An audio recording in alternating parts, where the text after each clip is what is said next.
Shalom Elohim, haleluya, puji nama Tuhan. Semangat pagi Bapak Ibu Saudara yang dikasihi Tuhan kita, Yesus Kristus. Jumpa lagi bersama saya Pendeta Samuel Mabuntu dalam Renungan Pagi. Ke-1940 hari Renungan Pagi ini mengudara. Puji Tuhan. Bapak Ibu Saudara yang dikasihi Tuhan, sebelum kita membaca, mendengarkan dan merenungkan firman Tuhan hari ini, mari kita berdoa. Minta pimpinan Roh Kudus. Kita berdoa. Bapa di surga, berbicaralah kepada kami semua. Pakai firman Tuhan ini untuk menegur kami, menasihati kami, meneguhkan iman percaya kami, menguatkan kami. Dan biarlah firman Tuhan ini memberkati kami semua. Di dalam nama Tuhan Yesus yang adalah firman Allah yang hidup, kami berdoa. Amin. Haleluya. Bapak Ibu Saudara yang dikasihi Tuhan, bersama dengan saya kita akan belajar Alkitab dari kitab Kejadian sampai kitab Wahyu. Mari buka Alkitab kita dalam 1 Tawarik pasal 21 ayat 18 sampai ayat 30. 1 Tawarik pasal 21 ayat 18 sampai ayat 30. Di bawah perikop, Mesbah didirikan dekat Yerusalem, Tula berhenti. Demikian firman Tuhan. Kemudian malaikat Tuhan menyuruh Gad mengatakan kepada Daud bahwa Daud harus pergi untuk mendirikan mesbah bagi Tuhan di tempat pengirikan Ornan, orang Yebus itu. Lalu pergilah Daud sesuai dengan perkataan Gad yang diucapkannya demi nama Tuhan. Ornan sedang mengirik gandum. Ketika ia memalingkan diri, dilihatnyalah malaikat itu. Keempat anaknya yang bersama-sama dengan dia menyembunyikan diri. Ketika Daud sampai kepada Ornan, maka Ornan mengangkat mukanya dan melihat Daud. Lalu keluarlah ia dari tempat pengirikan. Kemudian sujudlah ia kepada Daud dengan mukanya ke tanah. Berkatalah Daud kepada Ornan, "Berikanlah kepadaku tempat pengirikan ini, supaya aku mendirikan di sini mesbah bagi Tuhan. Baiklah berikan itu kepadaku dengan harga penuh, supaya Tula ini berhenti menimpa rakyat." Jawab Ornan kepada Daud, "Ambillah, dan baiklah tuanku raja melakukan apa yang dipandangnya baik. Lihatlah, aku berikan lembu ini untuk korban bakaran, dan eretan-eretan pengirik ini untuk kayu bakar, dan gandum untuk korban sajian. Semuanya itu kuberikan." Tetapi berkatalah Raja Daud kepada Ornan, "Bukan begitu, melainkan aku mau membelinya dengan harga penuh. Sebab aku tidak mau mengambil milikmu untuk Tuhan, dan tidak mau mempersembahkan korban bakaran dengan tidak membayar apa-apa." Maka Daud memberikan kepada Ornan sebagai bayaran tempat itu emas seberat 600 sikal. Lalu Daud mendirikan di sana mesbah bagi Tuhan, mempersembahkan korban bakaran dan korban keselamatan, dan memanggil Tuhan. Maka Tuhan menjawab dia dengan menurunkan api dari langit ke atas mesbah korban bakaran itu. Lalu berfirmanlah Tuhan kepada malaikat itu supaya dikembalikannya pedangnya ke dalam sarungnya. Pada waktu itu juga Daud mempersembahkan korban di sana, ketika ia melihat bahwa Tuhan telah menjawab dia di tempat pengirikan Ornan, orang Yebus itu. Kemah suci yang dibuat Musa di padang gurun, dan mesbah korban bakaran pada waktu itu ada di bukit pengorbanan di Gibeon. Tetapi Daud tidak berani pergi ke sana berhadapan dengan Allah untuk menanyakan petunjuknya, sebab ia takut kepada pedang malaikat Tuhan itu. Amin, firman Tuhan. Haleluya. Bapak Ibu Saudara yang dikasihi Tuhan, konteks kebenaran firman Tuhan ini ketika Tuhan mendatangkan penyakit sampar kepada orang Israel karena kesalahan Raja Daud yang menghitung jumlah bangsa Israel. Daud melakukan sensus penduduk waktu itu. Sebenarnya bukan sensusnya yang salah. Yang salah adalah Daud melakukan sensus itu, penghitungan terhadap bangsa Israel itu karena bujukan iblis. Jadi jelas sensus itu bukan perintah Tuhan, tapi perintah iblis. Akibat kesalahan Raja Daud, Tuhan menewaskan 70.000 orang Israel. Bapak Ibu Saudara yang dikasihi Tuhan, dengar ini baik-baik. Saudara yang mendapat posisi sebagai seorang pemimpin baik di dalam rumah tangga, komunitas, di dalam pekerjaan, di dalam jabatan saudara, di dalam pelayanan masyarakat, saudara seorang pejabat, seorang kepala, ketua, sebagai seorang komandan. Dengar ini baik-baik. Segala keputusan yang saudara ambil yang melenceng dari firman, yang jelas-jelas bukan firman Tuhan, dan saudara jalankan itu, saudara, yang akan menanggung akibat siapa? Rakyat. Yang akan menanggung akibat adalah orang-orang yang saudara pimpin. Saudara yang dikasihi Tuhan, mari kita lihat kebenaran firman Tuhan ini. 70.000 orang Israel mati karena kesalahan Raja Daud yang membuat perhitungan terhadap bangsa Israel. Saudara, sebenarnya bukan penghitungan itu yang salah, bukan sensus itu yang salah. Yang salah itu adalah Daud melakukan perintah dari iblis. Jadi bukan sensusnya yang salah. Yang salah karena Daud lebih taat pada perintah iblis daripada perintah Tuhan. Saudara, kalau kita belajar dari perjalanan Raja Daud, dia selalu bertanya dulu sama Tuhan. Dan pastinya apa yang Daud tanya kepada Tuhan itu selalu terkonfirmasi. Tapi menariknya dari kebenaran firman Tuhan ini, kalau kita membaca ayat-ayat sebelumnya, kita menemukan bahwa iblis sengaja membujuk Daud supaya Daud membuat perhitungan. Perhitungan terhadap seluruh rakyat bangsa Israel pada saat itu. Dan Daud melakukan itu. Yang jelas-jelas itu bukan perintah Tuhan. Tetapi ini perintah dari si iblis. Daud lebih taat pada perintah iblis daripada perintah Tuhan. Membuat Tuhan murka. Sehingga 70.000 orang mati. Karena apa? Kesalahan Daud.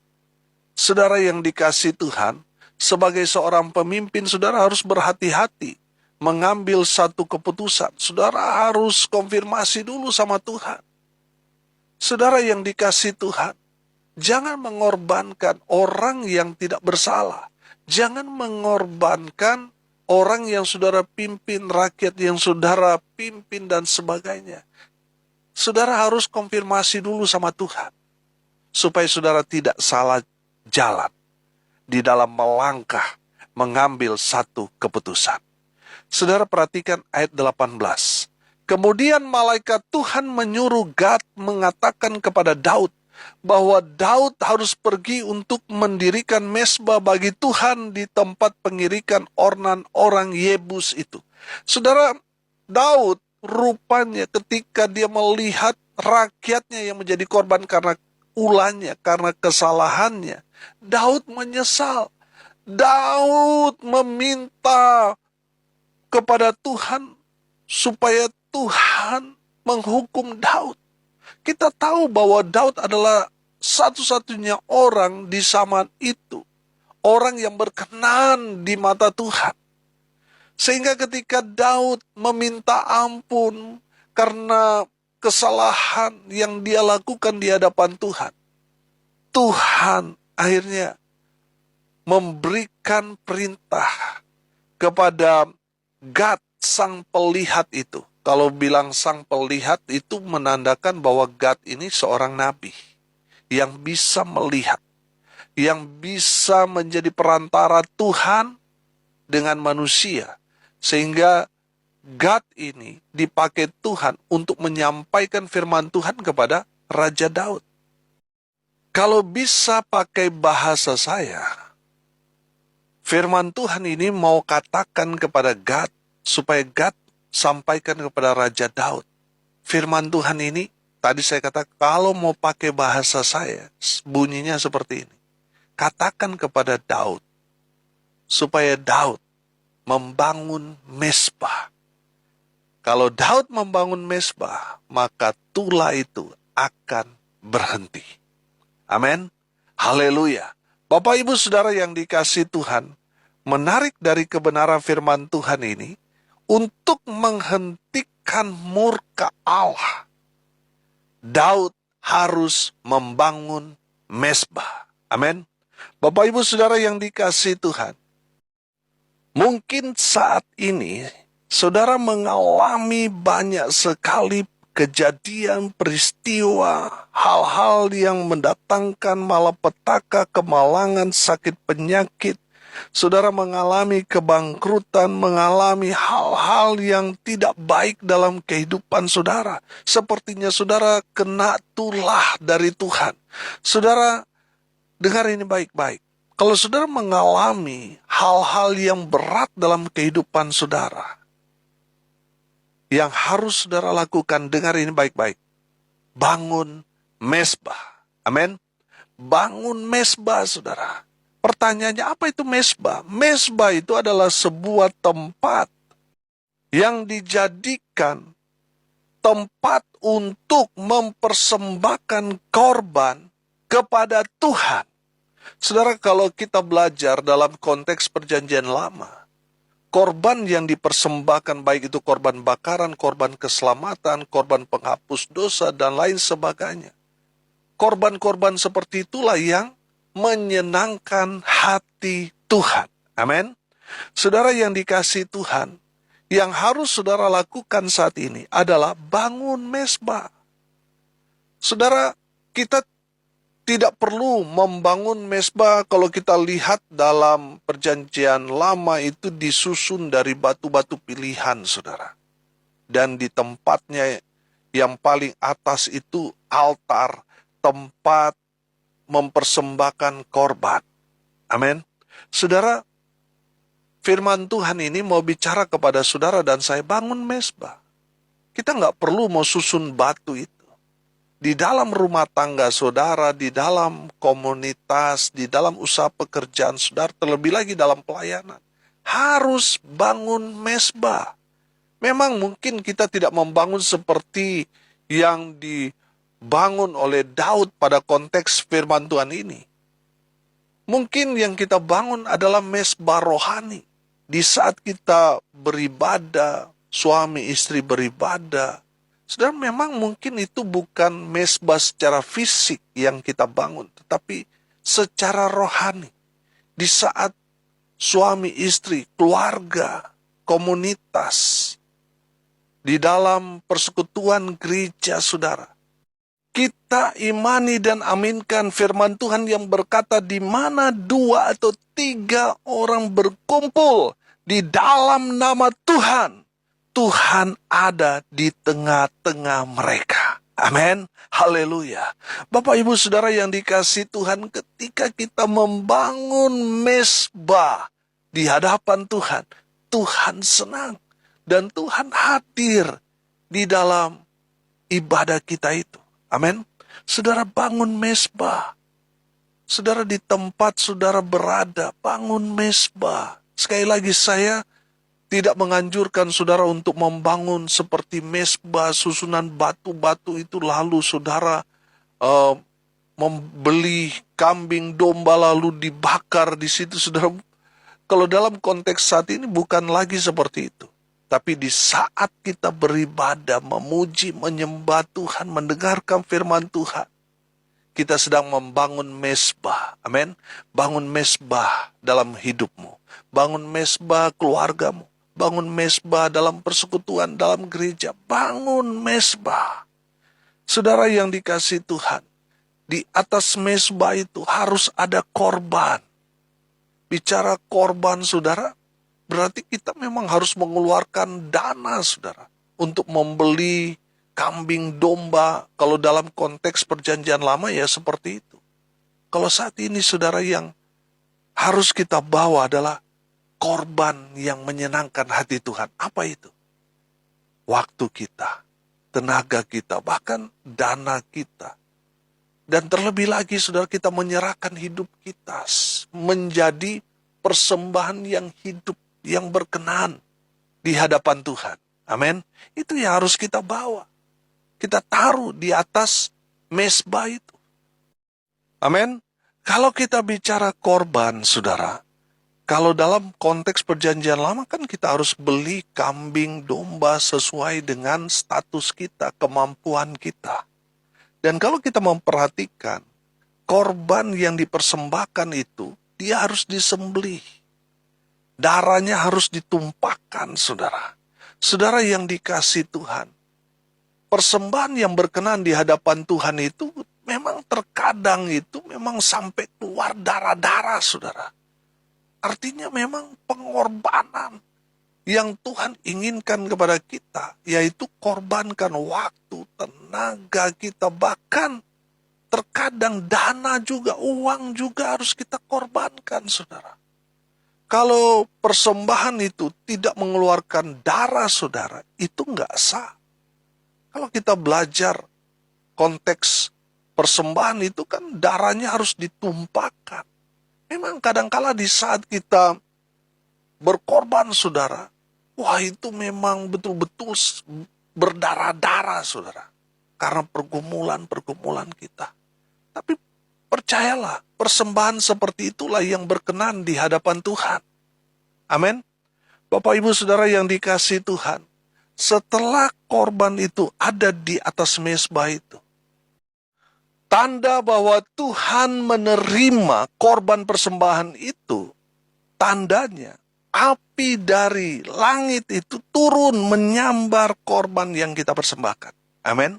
Saudara yang dikasihi Tuhan, saya menangkap pesan bahwa api itu adalah gambaran Roh Kudus. Di saat kita membangun mezbah, kita memberikan persembahan diri kita sebagai persembahan yang hidup, yang kudus, yang berkenan di hadapan Tuhan. Roh Kudus akan turun memenuhi kita. Amin.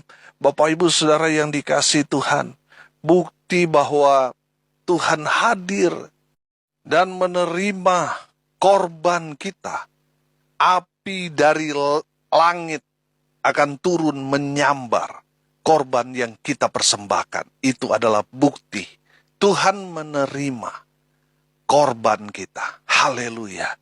Bapak Ibu Saudara yang dikasihi Tuhan, dari kebenaran firman Tuhan ini kita belajar. Apa yang kita dapatkan kalau kita membangun mezbah? Yang pertama, Tuhan akan mengampuni dosa-dosa kita. Amin.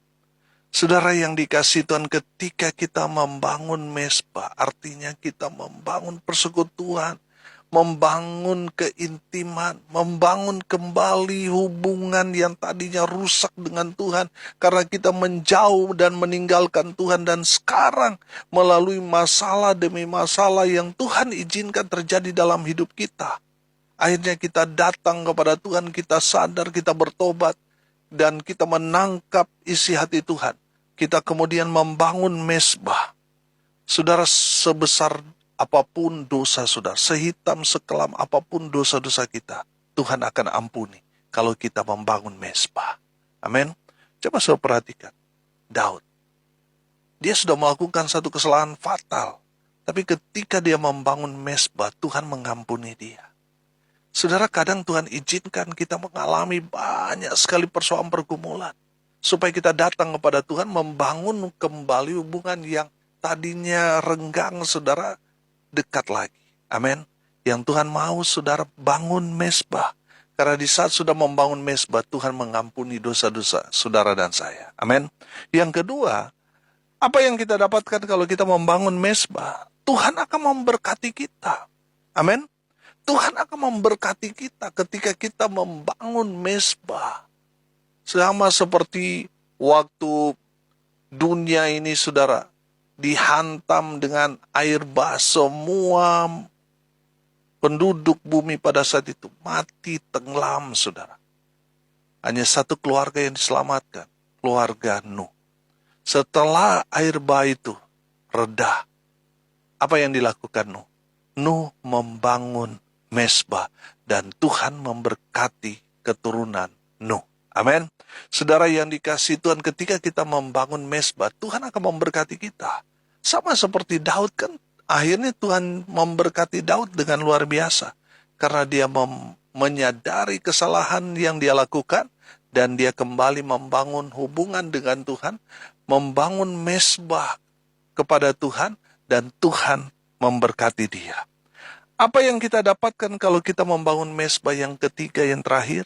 Tuhan akan memulihkan keadaan kita. Amin. Tadi saya katakan, kadang Tuhan izinkan kita mengalami banyak sekali persoalan pergumulan yang begitu berat. Supaya kita apa? Kita kembali kepada Tuhan. Saudara, jadi kalau saudara mengalami pergumulan yang begitu berat dalam hidup saudara, bersyukurlah. Karena melalui persoalan pergumulan itu, Tuhan menyelamatkan saudara. Akhirnya saudara sadar, bertobat, dan membangun mezbah.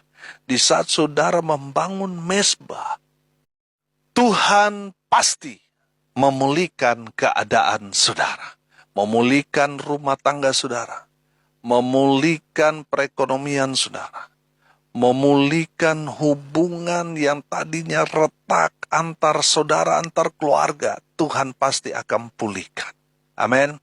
Bapak Ibu Saudara yang dikasihi Tuhan, inti dari pesan firman Tuhan pada hari ini, bangun mezbah. Karena di saat kita membangun mezbah, Tuhan hadir di tengah-tengah kita. Dan Tuhan akan lakukan hal-hal yang hebat luar biasa dalam kehidupan saudara dan saya. Amin. Mari kita berdoa. Terima kasih Bapa di surga atas kebenaran firman yang sangat memberkati kami. Berkati semua pendengar dimanapun mereka berada. Tuhan memberkati hidup mereka. Rumah tangga mereka diberkati, dipulihkan. Usaha pekerjaan pelayanan mereka diberkati, dibuat beruntung dan berhasil dalam segala hal. Mereka yang sakit Tuhan sembuhkan, mereka yang lemah Tuhan kuatkan, Tuhan hibur mereka yang berduka. Dan Tuhan memberkati mereka yang hari ini berulang tahun. Tuhan Yesus memberkati dengan umur panjang, kesehatan, kekuatan dari Tuhan, menyertai kehidupan mereka hari ini sampai selama-lamanya. Mereka diberkati oleh Tuhan. Dalam nama Tuhan Yesus, hamba berdoa, biarlah berkat dari surga turun memenuhi semua pendengar. Bapak Ibu Saudara yang dikasihi Tuhan, arahkanlah hatimu dan terimalah berkat dari Tuhan Yesus. Tuhan memberkati engkau dan melindungi engkau. Tuhan menyinari engkau dengan wajah-Nya dan memberi engkau kasih karunia. Tuhan menghadapkan wajah-Nya kepadamu dan memberi engkau damai sejahtera. Di dalam nama Tuhan Yesus, sumber segala berkat, Bapak Ibu Saudara yang percaya diberkati Tuhan, katakan amin. Puji Tuhan. Bapak Ibu Saudara yang dikasihi Tuhan, kalau saudara merasa diberkati melalui renungan pagi ini, bagikan juga kepada saudara-saudara yang lain supaya mereka juga diberkati. Karena untuk itulah kita dipanggil untuk jadi berkat. Salam kasih dari Bali, saya Pendeta Samuel Mabuntu. Sampai jumpa besok pagi. Tuhan Yesus memberkati kita semua. Haleluya.